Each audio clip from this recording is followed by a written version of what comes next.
All right, my name is Jonathan, and I'm a caregiver for my wife, Lynne, who has a brain injury. And if you've been watching the news in the last couple of weeks, you know what this sign is about. It's about Greta Thunberg, someone who really inspires us. But if you've been following it, Greta wants more than us just to be inspired. She wants us to do something about it. So we're going to do something about it. We're going to take action right here on our own home, and we're going to reduce our carbon footprint. And if you don't know what that is, your carbon footprint is basically the amount of CO2 a person produces on a daily basis. So just altering your daily chores can dramatically reduce your carbon footprint. So we're going to do that. So what are we going to say? So let's begin. Okay, let's begin.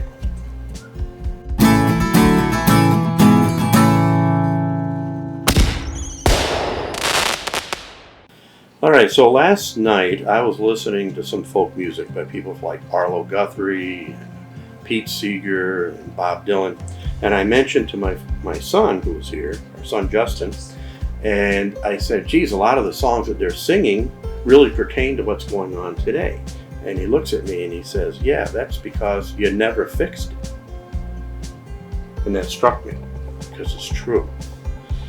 We've known about this for a long time, but we haven't done anything about it. We haven't done enough. So we're going to take it upon ourselves to do what we can on a daily basis.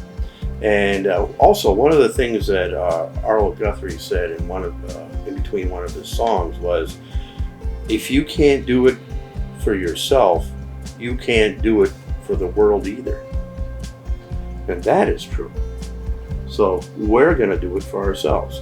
And I have a list of some of the things that we can do, and everybody can do on a daily basis, to try to reduce your carbon footprint. And one of them is how you drive on a regular basis.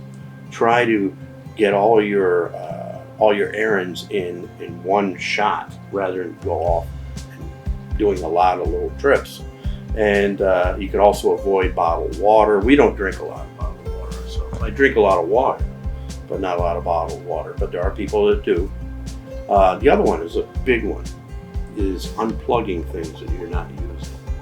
Now, for an example, I have a lot of camera equipment, and I have a lot of batteries that need to be charged, and I do keep it all on a power strip. I got to remember to turn that power strip off or unplug it, because there's no reason for those things to be continuously charging things that are already charged.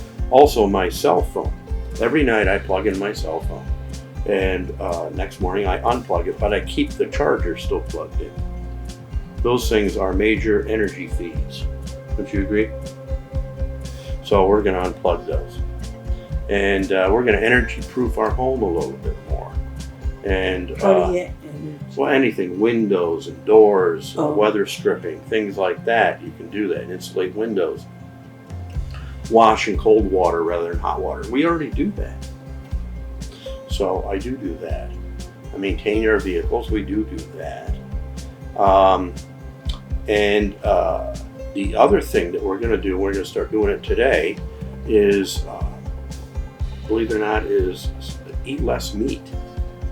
By eating less meat, you're reducing your carbon footprint, because the production of meat, production of cows and things like that, or pigs or whatever, they have to grow food for them, and that produces a lot of CO2, and also the processing creates a lot of CO2. So today we're going to have, for dinner today, we're going to have a vegan meal. What do we have? And Lynn's a little worried about that, and Justin was a little worried about that. But we're going to have something good, and I'll announce it later. Okay? And then we'll see how we like it. I think we're going to like it. So I'm not going to give up meat, but I can give up some meat some days. Each week we could have maybe 2, maybe 3 meals. One. That are one. We'll start with 1 today. And that's at least one. So we'll do that.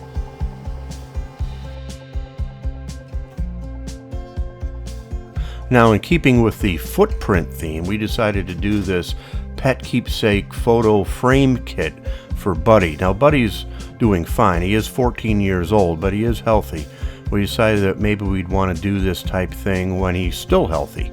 So it's kind of a neat kit. It comes with some clay and a frame, and you can put the clay within the frame, and you kind of smooth it all out, and you make a nice something nice that you can press his footprint in. And it turned out to be a little harder than we thought. We were going to do it all on camera, and I was going to talk to you as I was doing it, and Buddy wasn't going to have any of this. He's a very calm dog, but he didn't like the idea of having his footprint or his paw pressed into that clay. So he'd keep pulling back, and he'd ruin the footprint. We tried this a couple times, quite a few times.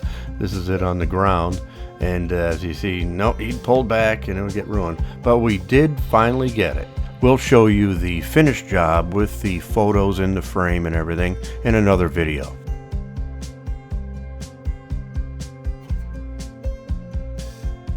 All right, now for our vegan meal.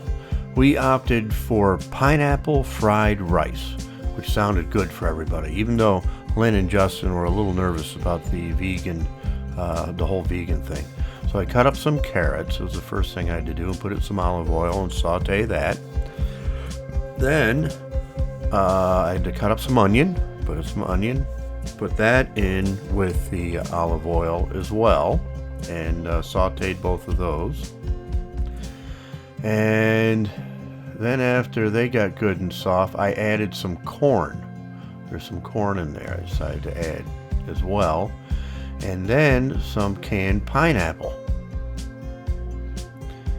And kind of got that all sauteing and everything, going along good. Then it was time to add some cooked jasmine rice, which I was a little lazy. I got that steamable rice. It was organic though, and added that to the pan. Oh, and there was also sauteed garlic, soy sauce, and sesame oil in it as well. So Lynne, what do you think of our I like it. what is it? Tasty pineapple fried rice. It's vegan, right? Is it pretty good? What do you think, Justin? I like it. It's good. He does like it? While we're eating it, Surprised. Justin said, well, that would be good with some chicken in it. But that would defeat the whole purpose, right? I know. So the fact that there's no chicken in it makes it vegan. And I'm not a vegan. Let's just make that perfectly clear. But it doesn't mean we can't try vegan a little bit. And it helps to reduce our carbon footprint. This is good. Quite tasty. Hopefully it fills me up. So, pretty good. You did it. If you're interested, I'll give you the recipe. Actually, here it is now. We substituted corn instead of peas because I didn't have any. You could use either one. We'll see you next time on the Lynne Life.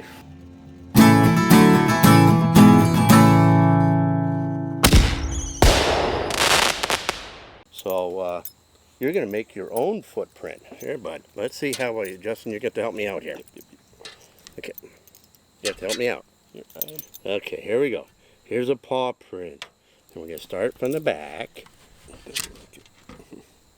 he goes. No. No, that didn't work. He pulled back.